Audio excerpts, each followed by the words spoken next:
अदा हीअ आहे कराची अल आसिफ M9 रोड जेको बिल्कुलु हिननि अफ़गाननि बंदि कयो आहे ऐं इहा हिकिड़ी शइ ॾेखारी आहे त असां कराची ते क़ाबिज़ आहियूं ऐं कराची असांजी आहे। हिन मामले ते ख़बर न आहे सिंध गवर्नमेंट छो चुप आहे।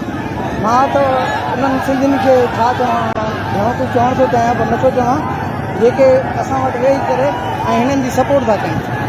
ही असांजी कराची सिंध जी दिलि कराची में अची करे असांखे ललकारनि था। तव्हां ॾिसंदव त रेंजर्स ऐं पुलिस वारनि खे टमाटो था हणनि। हू हिते मतिलबु ॻोल्हे सिंधियुनि जा कार्ड चेक करे ऐं सिंधियुनि खे गाॾियुनि मां लाहे बेस्तो कनि था। मायुनि औरतुनि जी बदतमीज़ी थी आहे उन्हनि सां बि घणो कुझु कयो आहे अॼु मतिलबु कराची जे अंदरि ऐं पंहिंजो हक़ु ॾेखारियो आहे ॿाहिरि निकिरी करे त असां कराची जा वारिस आहियूं। अञा बि तव्हां न उथंदव नी लसानी जो नालो ॾेई को कहिड़ी ॻाल्हि जो लिखे कहिड़ी न उथंदो त अञा घणो कंहिं थींदो। हीअ सुभाणे असां ते क़ाबिज़ थी वेंदा।